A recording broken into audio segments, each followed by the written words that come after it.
সবাই যখন মৃত্যুটাকে ভীষণ ভয় পায়, আমি তখন হাসতে হাসতে আল্লাহর কাছে ভীষণ সন্তুষ্টি নিয়ে পৌঁছতে চাই। প্রত্যেক মানুষের নিরাপত্তার দায়িত্ব সরকারকে নিতে হবে। ভাই আল্লাহ যদি আমাকে নিয়ে যায়, আমার বাচ্চাটার দিকে একটু খেয়াল রাখেন। বাচ্চাটা আধো আধো আব্বা বলা শিখছে ইদানিং। ঢাকায় থেকেও একটানা 2-3 দিনেও দেখা হয় না ওর সাথে। সারাদিন একা একা আব্বা বলে ডাকে। ওর মা ভিডিও পাঠায়, একটু কোলে নিয়ে চুমু খাওয়ার সুযোগ হয় না আমার। মন খারাপ হয় খুব। সন্তানকে নিয়ে 27 নভেম্বর এমন হৃদয়ে ছুঁয়ে যাওয়া স্ট্যাটাস দিয়েছিলেন অকুতোভয় বীর ওসমান হাদি। হারাম খাইয়া আমি এত মোটা তাজাও হই নাই যে আমার স্পেশাল কফিন লাগবে। খুব সাধারণ একটা কফিনে হালাল রক্তের হাসি মুখে আমি আমার আল্লাহর কাছে হাজির হতে চাই। ঠিক এ কথাগুলোই সত্যি হলো। মৃত্যুর আগেই নিজের শেষ যাত্রা নিয়ে এমন ভবিষ্যৎবাণী কজন করতে পারে? ওসমান হাদির মৃত্যুর দায় সরকারকে নিতে হবে। বাংলাদেশে আইন শৃঙ্খলা পরিস্থিতি, বিশেষ করে ঢাকা শহরে আইন শৃঙ্খলা পরিস্থিতিতে অবনতি হয়েছে, সেই দায় এই সরকারকে নিতে হবে। ফ্যাসিবাদ পরবর্তী বাংলাদেশে শহীদ ওসমান হাদি বিপ্লবের যে চাষাবাদ করেছে, শাহবাগে দিল্লির আধিপত্যবাদের বিরুদ্ধে অব্যাহত স্লোগান তারই জানান দিচ্ছে। হাদির শোককে শক্তিতে রূপ দিতে বৃহস্পতিবার রাত থেকে বিরতিহীন বিক্ষোভ চলছে শাহবাগ। যদি লক্ষ্য থাকে অটুট বিশ্বাস হৃদয়ের, হবেই হবে দেখা বিজয়ের। দর্শক, আপনারা জানেন শহীদ শরীফ ওসমান হাদি গুলিবিদ্ধ হয়ে সিঙ্গাপুরে চিকিৎসাধীন অবস্থায় তিনি না ফেরার দেশে চলে গেছেন। তার এই অকালে না ফেরার দেশে চলে যাওয়ার বিষয়কে কেন্দ্র করে সামাজিক যোগাযোগের মাধ্যমে কিন্তু তুমুল আলোচনা এবং শোকের ছায়া নেমে এসেছে এবং বাংলাদেশের সর্বস্থানে তাকে নিয়ে মানুষ কান্নায় ভেঙে পড়েছেন। বাংলাদেশের সর্বস্তরের রাজনৈতিক নেতা কর্মীরা একেবারেই ভেঙে পড়েছেন। কারণ এই শরীফ ওসমান হাদি তার দৃঢ় বিশ্বাস ছিল যে তিনি শাহাদাতের পেয়ালা পান করবেন। অবশেষে তিনি সেই শাহাদাতের পেয়ালা পান করে আপনাকে আমাকে সারা বাংলাদেশকে কাঁদিয়ে তিনি না ফেরার দেশে চলে গেছেন। এই শরীফ হাদির চলে যাওয়াটা এটা একটা বীরের বেশে, এটা একটা সুসন্তানের বেশে, তিনি কিন্তু বিজয়ের বেশে তিনি না ফেরা দেশে চলে গেছেন। দর্শক, এই শরীফ ওসমান হাদি মৃত্যুকে পরোয়া করে নাই। তিনি বন্দুকের সামনে দাঁড়িয়ে এদেশের মানুষের শান্তির কথা চিন্তা করেছেন, এদেশের মানুষের নিরাপত্তার কথা চিন্তা করেছেন, এদেশের নিরীহ অসহায় কষ্টকর মানুষের মুখে হাসি ফোটাবার জন্যই কিন্তু জীবন দিয়েছেন এই শরীফ ওসমান হাদি। যে কারণে আজ তাকে বড় বীর এবং শহীদ বলে রাষ্ট্রীয়ভাবে তাকে এরকম ভাবে ঘোষণা দেওয়া হয়েছে, রাষ্ট্রীয়ভাবে তাকে সংবর্ধনা দেওয়া হয়েছে। দর্শক, এই বিষয়ের কিছু অংশ ভিডিওর শুরুতে শিরোনামে আপনারা দেখেছেন, বিস্তারিত পুরো ভিডিও জুড়ে। তার আগে আমার একটা অনুরোধ, যারা আমার চ্যানেলে নতুন আসছেন চ্যানেলটি সাবস্ক্রাইব করে বল ক্লিক করে বেল আইকনটি বাজিয়ে দিন। দর্শক, এই শরীফ ওসমান হাদির 3টা ইচ্ছা ছিল যেগুলো তিনি সামাজিক যোগাযোগের মাধ্যমে আগে থেকেই বলেছেন। সেই ইচ্ছাগুলো কি সেগুলো আমরা দেখব। ভিডিওটা অত্যন্ত গুরুত্বপূর্ণ, তাই ধৈর্য ধরে একটি লাইক এবং পুরো ভিডিওটা শেষ পর্যন্ত দেখতে থাকুন। হারাম খাইয়া আমি এত মোটা তাজাও হই নাই যে আমার স্পেশাল কফিন লাগবে। খুব সাধারণ একটা কফিনে হালাল রক্তের হাসি মুখে আমি আমার আল্লাহর কাছে হাজির হতে চাই। ঠিক এ কথাগুলোই সত্যি হলো। মৃত্যুর আগেই নিজের শেষ যাত্রা নিয়ে এমন ভবিষ্যৎবাণী কজন করতে পারে?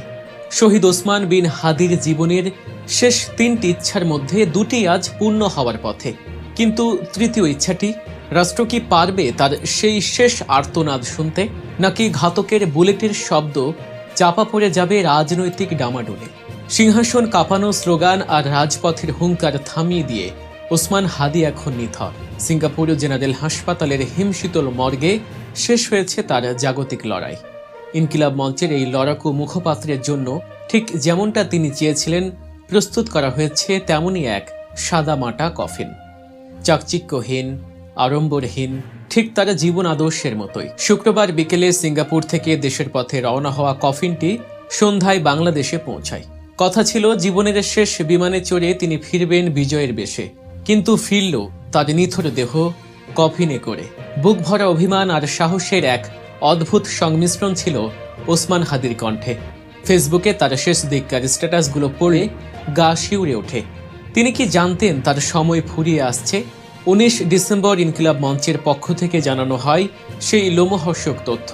হাদি বলে গিয়েছেন, হারাম খেয়ে তিনি শরীর ভারী করেননি, তাই তার লাশের জন্য কোনো রাজকীয় কফিনের প্রয়োজন নেই। হালাল রক্ত আর হাসি মুখ, এই দুটো পুঁজি নিয়েই তিনি আল্লাহর সামনে দাঁড়াতে চেয়েছিলেন। আজ তার সহযোদ্ধারা চোখের জলে সেই ইচ্ছাটা পূরণ করছেন। তার মরদেহ বহনকারী কফিনটি যখন শাহজালাল আন্তর্জাতিক বিমানবন্দরে আসলো, তখন যেন আকাশটাও কেঁদে উঠেছে এক নক্ষত্র পতনের শোকে। ডাক্তার মোহাম্মদ আব্দুল আহাদ নিশ্চিত করেছেন, সব আইনি ও দাপ্তরিক প্রক্রিয়া শেষ করেই হাদির মরদেহ দেশে আনা হয়েছে। বাংলাদেশ বিমানের BG-085 ফ্লাইটে যখন তার দেহটি ঢাকার মাটি স্পর্শ করে, তখন ঘড়ির কাঁটায় সন্ধ্যা 6:05। অথচ মাত্র কদিন আগেই এই ঢাকায় তিনি ছিলেন জীবন্ত এক আগ্নেয়গিরি। এখন তিনি ফিরলেন, কিন্তু আর কোনোদিন মাইক হাতে মিছিলে নেতৃত্ব দেবেন না। শনিবার জানাজা শেষে তাকে দাফন করা হবে, কিন্তু কোথায়? এখানেও ওসমান হাদির শেষ ইচ্ছাটি বড় বেশি আবেগের। তিনি চেয়েছিলেন তার বাবার কবরের পাশে চিরনিদ্রায় শায়িত হতে। ঝালকাঠির নলছিটি উপজেলার খাসমহল এলাকা, সেখানেই তার প্রত্যেক ভিটা। টিন শেডের এক সাধারণ ঘরে বড় হওয়া হাদি চেয়েছিলেন মাটির টানেই ফিরে যেতে। তার ভগ্নিপতি আমির হোসেন হাওলাদার জানিয়েছেন, পরিবারের পক্ষ থেকে সেই প্রস্তুতি নেওয়া হচ্ছে। বাবার কোলেই ফিরছেন সন্তান, তবে বড্ড অসময়ে, বড্ড মর্মান্তিকভাবে। প্রিয় দর্শক, ওসমান হাদির এই চলে যাওয়া কেবল একটি মৃত্যু নয়, এটি একটি অধ্যায়ের সমাপ্তি। তার জীবনের প্রতিটি মুহূর্ত, প্রতিটি আন্দোলনের পেছনের গল্পগুলো বিশ্লেষণ করলে দেখা যায় এক আপোষহীন মানসিকতা। ঝালকাঠির সেই ছোট্ট বাড়িটি এখন কান্নার রোলে ভারী হয়ে আছে। আত্মীয় স্বজন, প্রতিবেশী সবাই ভিড় করছেন এক নজর তাকে দেখার জন্য।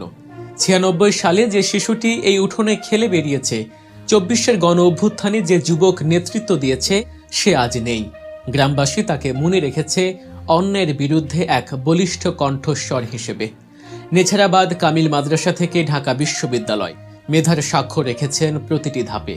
কিন্তু ঘাতকের বুলেট কি মেধার দাম বোঝে? হাদির মৃত্যুতে শোকের ছায়া কেবল তার গ্রামে নয়, ছড়িয়ে পড়েছে রাজধানী ঢাকাতেও। শাহবাগ মোড়, যা ছিল তার বিপ্লবের কেন্দ্রবিন্দু, আজ সেখানেই জ্বলছে ক্ষোভের আগুন। হাদির মৃত্যুর খবর ছড়িয়ে পড়তেই ঢাকা বিশ্ববিদ্যালয় ক্যাম্পাস উত্তাল হয়ে ওঠে। তার সহযোদ্ধারা, সাধারণ শিক্ষার্থীরা স্লোগানে স্লোগানে প্রকম্পিত করে তোলে রাজপথ। তাদের দাবি একটাই, বিচার চাই। এই বিক্ষোভে সামিল হয়েছিলেন অন্তর্বর্তী সরকারের উপদেষ্টারা। দর্শক, একটা গান আছে, যদি লক্ষ্য থাকে অটুট, বিশ্বাস হৃদয়ের, হবেই হবে দেখা বিজয়ের। সুতরাং বিজয় আমার আসবে যদি সেই বিজয়ের প্রতি আমার লক্ষ্য অটুট থাকে এবং আমার বিশ্বাসও যদি সেরকম অটুট থাকে, তাহলে বিজয় অবশ্যই আমাকে দেখা দিবে। সেরকমই একজন বীরের বেশে, জয়ের বেশে অকালে অল্প বয়সে শাহাদাত বরণ করেছেন আপনার আমার সারা বাংলাদেশের সারা মানুষের প্রিয় শহীদ শরীফ ওসমান হাদি। এই শহীদ শরীফ ওসমান হাদি মাত্র 30 বছর বয়সে তিনি এদেশের মানুষকে দেখিয়ে দিয়েছেন, তিনি এদেশের সর্বস্তরের জনগণ, সর্বস্তরের রাজনৈতিক নেতাকর্মীদের দেখিয়ে দিয়েছেন যে সত্যের জয় অনিবার্য, আজ অথবা কাল। সুতরাং সত্যের পথে থেকে যারা তাদের অটুট বিশ্বাস রেখে সামনে আগাতে থাকে, আল্লাহ তাআলা তাদেরকে এত দামি করে দেন, এত উচ্চ মাকাম দান করেন যে তাকে নিয়ে সারা বাংলার মানুষ, সারা পৃথিবীর মানুষ গর্ব করতে থাকে। আপনারা জানেন যে এই শহীদ শরীফ ওসমান হাদি তিনি কাউকে পরোয়া করে নাই। তিনি তার বলিষ্ঠ কণ্ঠ দিয়ে যখন এদেশের মানুষ দিশেহারা হয়ে পড়েছিল, এদেশের মানুষ তাদের অধিকার হারিয়ে ফেলেছিল, তখন এই শহীদ ওসমান হাদি তিনি কিন্তু বন্দুকের সামনে বলিষ্ঠ কণ্ঠ দিয়ে, বিপ্লবী চেতনা দিয়ে তিনি মানুষকে এরকম ভাবে তার বলিষ্ঠ কণ্ঠ শুনে, তার প্রতিবাদী চেতনা শুনে মানুষ কিন্তু রাজপথে সংগ্রাম করার জন্য প্রস্তুতি নিয়েছেন এবং সংগ্রাম করার জন্য উৎসাহিত হয়েছিলেন। এবং যে কারণেই এই 24শে জুলাই গণ অভ্যুত্থানের নায়ক বলা হয় এই শরীফ ওসমান হাদিকে। দর্শক, এই শহীদ ওসমান হাদি তিনি তার ছোট্ট একটা বাচ্চাকে দুনিয়াতে রেখে গেছেন। এই বাচ্চাকে দেখা আপনার দায়িত্ব, আমার দায়িত্ব, বাংলাদেশের জনগণের দায়িত্ব, বাংলাদেশের সরকারের দায়িত্ব। এই শরীফ ওসমান হাদির পিছনে আপনার আমার সকলেরই একটা দায়িত্ব রয়েছে। সেই দায়িত্ব থেকে আমরা সকলেই তাদেরকে ভালো রাখার, তাদেরকে সহযোগিতা করার, তাদেরকে সাপোর্ট করার এবং সবসময় তাদের পাশে থাকার আমরা সকলেই চেষ্টা করব। এবং আপনারা জানেন ইতিমধ্যেই গণমাধ্যমে প্রধান উপদেষ্টা ডক্টর ইউনূস গণমাধ্যমে জানিয়েছেন যে এই শহীদ শরীফ ওসমান হাদির পরিবারের দায়িত্ব সরকারের পক্ষ থেকে নেওয়া হবে এবং সকল প্রকারের সুযোগ সুবিধা সরকারের পক্ষ থেকে দেওয়া হবে। শরীফ ওসমান হাদি আরো একটা ইচ্ছা ছিল যে তার সন্তানকে যেন দেখে রাখেন।